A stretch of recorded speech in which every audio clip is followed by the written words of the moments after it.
하나님의 말씀 함께 나누도록 하겠습니다. 우리 목사님께서 자주 사용하시는 중국 속담이 있습니다. 이런 말인데요. 好的第一印象是不会重复라는 말이 있습니다. 이 말이 뭔가 하니 좋은 첫 인상은 두 번 다시 만들어지지 않는다라는 말입니다. 그만큼 첫 인상이라는 것은 참 중요하다는 말이겠죠. 이런 점에서 생각해 볼 때 제가 본 우리 은혜드림교회 성도님들의 첫 인상은 참 멋지고 아름답다 생각되어집니다. 맞습니까? 네, 제가 생각하는 그 첫 인상을 무너뜨리지 말아 주십시오. 네, 그런데 옛날 과거 성경의 이스라엘 백성들의 그 모습들은 어떠했습니까? 하나님께서 바라보시는 이스라엘 백성들의 그 모습 말입니다. 출애굽기 16장에 나오고 있는 이스라엘 백성들의 그 모습은 하나님께서 바라보실 때에 그리 아름답지 않은 모습이었다라고 생각되어집니다. 그들에게 주신 그 율법, 첫 번째 율법이라고 말할 수 있는 먹는 계명, 그것에 관해서 설명하고 있는데요.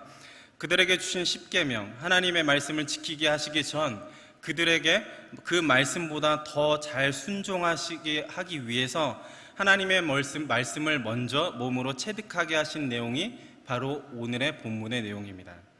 말씀의 배경은 이렇습니다. 이스라엘 백성들이 출애굽한 후 광야 생활을 하게 됩니다. 광야에는 먹을 것도 입을 것도 잘 집도 아무것도 없는 무의 상태인 것입니다. 그런데 하나님께서 구원하셨으니 하나님께서 책임지실 텐데 그들은 하나님을 향한 믿음이 없는 것처럼 성경의 그림들이 그려지고 있습니다. 그들이 그 단순한 먹을 것에 관한 그 문제 하나로 불평을 하는 것인데, 불평의 내용은 지금 여기서 굶어 죽느니 차라리 애굽에서 배불리 먹던 데를 그리워하면서 그곳에서 배불리 먹고 하나님께 죽임을 당하는 것이 오히려 낫겠다라고 그렇게 이야기를 합니다.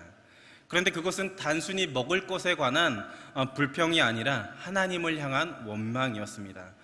그럼에도 불구하고 하나님은 그들의 필요를 채우시죠. 그런데 그 먹을 때 한 가지 조건이 있었습니다. 언제나 마음대로 먹으면 되는 것이 아니었다라는 것입니다. 하늘에서 비같이 쏟아지는 그 양식을 창고에 쌓을 수 있을 만큼 거두는 것이 아니라 일용할 양식을 날마다 먹을 수 있는 양만큼 부족함 없이 거둬들일 수 있었습니다. 많이 거둬들이면 많이 거둬들인 대로, 적게 거둬들이면 적게 거둬들인 대로 다 먹어야만 했고, 다 먹지 못하면 썩어서 냄새가 나서 버려야만 하는 그런 상황이 있었습니다. 하나님께서 모세에게 가르쳐 주신 그 말씀처럼 그 말씀대로 행하지 않으므로 모세는 그 이스라엘 백성들을 보면서 조금은 화가 났던 것 같습니다. 그런데 특별히 6번째 날에는 다른 평일과 다르게 이틀 먹을 양을 거둬들여야만 했었던 것입니다. 만나와 메추라기를 먹는 그 방법을 통해서 안식일을 지키는 그 방법을 체득하도록 하셨던 것입니다. 하나님의 말씀을 머리로 인식하기 앞서 내 몸으로 먼저 체득하게 하는 하나님의 장치였던 것입니다. 저는 지금 안식일에 관한 내용을 다루기 위함이 아니라 이 안식일에 관한 그 내용은 좀 넘어가도록 하겠습니다. 배고프다고 불평하는 이스라엘 백성들에게 마음껏 먹으라고 주셨음에도 불구하고 그냥 마음대로 먹도록 그렇게 내버려 두신 것이 아니라 먹는 것도 하나님의 말씀을 따라 먹도록 하나님의 율법을 주셨다고 성경은 오늘 이야기하고 있습니다. 하나님께서 주신 그 양식을 먹는 방법을 주시면서 이스라엘 백성들을 왜 시험하셨는지 그 내용을 살펴보면서 우리가 함께 얻을 수 있는 귀한 교훈을 몇 가지 함께 나누도록 하겠습니다. 첫 번째로 하나님을 알고 그 말씀을 따르는 삶을 살도록 하시기 위함이었다라는 것입니다. 하나님을 알고 그 말씀을 따르는 삶을 살게 하기 위함이었다라는 것입니다. 하나님께서 양식을 주시면서 내 율법을 지키는지 지키지 않는지 시험하겠다라고 그렇게 말씀하셨습니다. 내가 하라는 대로 먹고 있는지 안 먹고 있는지 그것을 지켜보시겠다라는 것입니다.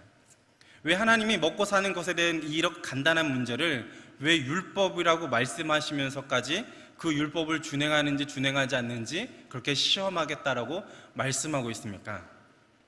하나님께서 그 단순한 법을 주시면서 그 백성들을 처벌하시기 위함이 아니었다라는 것입니다. 하나님께서 그 율법을 주셨던 특별한 이유가 있었습니다. 우리가 함께 읽지는 않았지만 출애굽기 16장 6절과 12절에 보면 두 가지 이유를 이야기하는데요. 6절과 12절을 우리가 함께 읽어보도록 하겠습니다. 6절부터 읽겠습니다. 시작.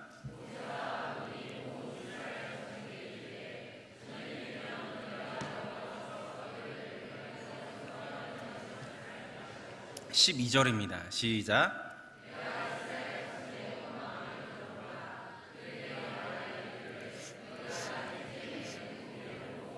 아침에는 떡으로 배부르리니 내가 여호와 너희의 하나님인 줄을 알리라 하라 하시니라. 네, 이 두 가지 말씀을 통해서, 두 절의 말씀을 통해서 우리가 알 수 있는 것은 무엇입니까? 첫 번째로 하나님께서 지금까지 인도하셨음을 너희가 알게 될 것이라는 것입니다. 두 번째로 만나를 먹고 배부름을 통해서 여호와께서 하나님이심을 알게 될 거라고 이야기하시는 것입니다. 이 두 가지를 한마디로 요약해 본다면 바로 내가 누구냐라는 것입니다. 내가 누구냐, 나를 왜 몰라주느냐 하는 것이죠. 하나님은 이스라엘 백성들이 이 양식을 먹으면서 하나님을 알기 원하셨던 것입니다. 이런 점에서 생각해 볼 때 우리는 하나님을 알고 있는지 한 번쯤 생각해 볼 필요가 있습니다. 여기에서 성도님들 하나님을 알고 계십니까? 모르고 계십니까? 바라기는 날마다 하나님을 아는 그 알미 쌓여서 하나님을 아는 그 알의 지식이 2등하라면 서러울 정도로 그 지식이 날마다 깊어질 수 있기를 소망합니다. 그래서 당신은 어떤 하나님을 믿고 있습니까? 어떤 하나님의 모습을 알고 있습니까? 라고 말하면 기쁨에 차, 감격에 차서 난 이런 하나님을 알고 있습니다 라고 고백할 수 있는 그런 모든 성도님들의 삶이 될 수 있기를 소망합니다. 성도님들, 작년 8월경에 개봉한 배심원들이라는 영화 아십니까? 우리나라 첫 배심원 참여 재판을 배경으로 한 그 영화인데요. 영화의 스토리 중 재판 중이었던 문소리가 배심원 중 한 명이었던 박형식에게 법이 무엇인지 묻는 그 질문하는 장면이 나오고 있습니다. 그런데 그 박형식이 법이란 이렇게 이야기를 합니다. 법이란 범죄자를 처벌하기 위한 수단이라고 그렇게 고백합니다. 그런데 그 대답에 문소리는 틀렸다고 말하면서 법이란 제멋대로 사람을 처벌하지 않기 위해 기준을 만든 것이다 라고 말했습니다. 법이 뭐라고요? 제멋대로 사람을 처벌하지 않기 위해 기준을 세운 것, 기준을 만든 것이라고 그렇게 이야기했습니다. 하나님께서 양식을 주시면서, 먹는 율법을 주시면서 시험을 하신 특별한 이유는 법을 지키는지 지키지 않는지 그것을 보셨다가 지키지 않으면 법을 지키지 않는 사람을 처벌하시기 위해서 율법을 주신 것이 아니라는 사실입니다. 이 법을 통해서 하나님을 알고 하나님의 그 기준을 따라 살아가는 삶을 살기 원하셨다라는 사실입니다. 내 법, 율법을 지키지 않았으니 벌받으라는 것이 아닙니다. 하나님과 동행하는 삶, 하나님과 함께 사는 삶, 그 삶을 살기 원하셨던 것입니다. 우리가 잘 알고 있는 제임스 패커라는 사람이 하나님을 아는 지식이라는 책에서 그는 이렇게 이야기를 했습니다. 하나님을 아는 사람들의 특징 몇 가지를 이야기하는데요. 그중 한 가지를 이야기해드리면, 하나님을 아는 사람은 하나님을 향한 원대한 뜻, 하나님을 향한 원대한 뜻을 가지고 있다라고 그렇게 고백합니다. 하나님께서 자신을 향한 원대한 뜻을 가지고 있다라는 것을 아는 것입니다. 그러나 이스라엘 백성들은 어떠했습니까? 그들을 향한 원대한 뜻을 품기보다 하나님을 알고 있지만 누구보다 하나님을 잘 알아야만 하는 이스라엘 백성들이었지만 그 뜻을 품기보다 하나님을 향해 원망했습니다. 하나님을 향해 원망했다라는 것입니다. 그래서 현재의 삶의 상태, 환경 때문에 하나님을 향해서 원망하고 불평했던 것입니다. 그렇다면 우리는 어떤 삶을 살고 있습니까? 하나님을 알고 계십니까? 하나님을 알고 있다면 그 말씀을 따르는 그런 삶을 살고 있습니까? 우리 함께 하나님의 말씀 따라 살아야만 하지 않습니까? 우리가 하나님을 알고 있다면 우리는 하나님의 말씀을 따라 삶을 살아야 하는 그런 사실을 기억함으로 오늘도 내일도 하나님의 말씀 따라 그 율법을 지키며 그 말씀에 순종하며 살아갈 수 있는 모든 성도님들의 삶이 될 수 있기를 소망합니다. 그런가 하면 두 번째로 왜 만나를 주셨는지 자세한 이유를 더 알아야만 할 것 같습니다. 당시에 광야 생활하는 이스라엘 백성들에게는 그 만나는 단순한 양식이었을지 모르겠습니다. 그런데 그 만나를 주시면서 하나님께서 시험하셨다라고 성경은 이야기합니다. 그런데 그 시험의 이유와 목적에 관해서 신명기에서 이렇게 이야기를 합니다. 신명기 8장 3절을 우리 함께 읽어보도록 하겠습니다. 시작.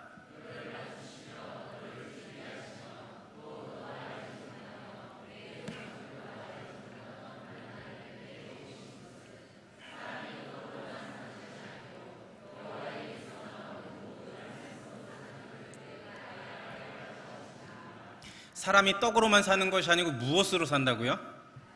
하나님의 입에서 나오는 모든 말씀으로 사는 줄을 내게 알게 하려 함이라고 성경은 이야기하고 있습니다.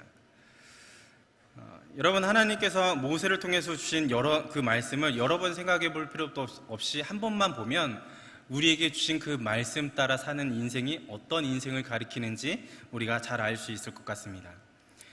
출애굽 1세대들에게는 그 만나는 양식이 단순히 양식이었을지는 모르겠지만 출애굽 1.5세대 혹은 2세대들에게는 그 양식이 단순한 양식이 아니고 그 양식을 먹으면서 내가 그 양식을 통해서 이 세상을 사랑할 때 그 양식으로만 사는 것이 아니라 하나님의 입에서 나오는 그 말씀으로 사는 것을 알게 하는 것이 하나님께서 주신 만나라는 장치였다라는 것입니다. 신명기의 말씀처럼 만나를 먹지만 양식을 먹지만 정말 우리가 필요한 것은 더 중요한 것이 있다라고 성경은 이야기하고 있는 것입니다. 바로 하나님의 말씀으로 사는 삶, 그 삶이 우리의 인생이 되어야 한다라고 성경은 이야기하고 있습니다. 그런데 신약에 와서 이 말씀을 예수님이 똑같이 사용하시죠. 이 말씀을 어떻게 사용하셨습니까? 예수님께서 성령에 이끌려 시험 받으러 가셨을 때에 그때를 생각해 보시기 바랍니다. 예수님께서 받으신 첫 번째 시험, 40일 동안 줄이신 뒤에 그때 마귀가 돌덩이를 가지고 와서 예수님께서 내가 정말 하나님의 아들이라면 이 돌로 뭘로 만들라고요? 떡을 만들라고 얘기합니다. 그 질문에, 그 시험에 예수님은 뭐라고 말씀하십니까? 사람이 떡으로만 살 것이 아니요 하나님의 입으로부터 나오는 말씀으로 살 것이라 라고 하나님께서 가르쳐 주신 그 말씀으로 마귀의 시험에서 승리하셨습니다. 예수님께서 이 세상의 시험을 말씀으로 이기셨다면 우리는 어찌 해야겠습니까? 우리 역시 하나님을 닮은 자녀답게 하나님의 말씀으로 이 세상을, 우리에게 닥쳐오는 그 시험을 말씀으로 승리해야 하는 삶을 살아야 하지 않을까요?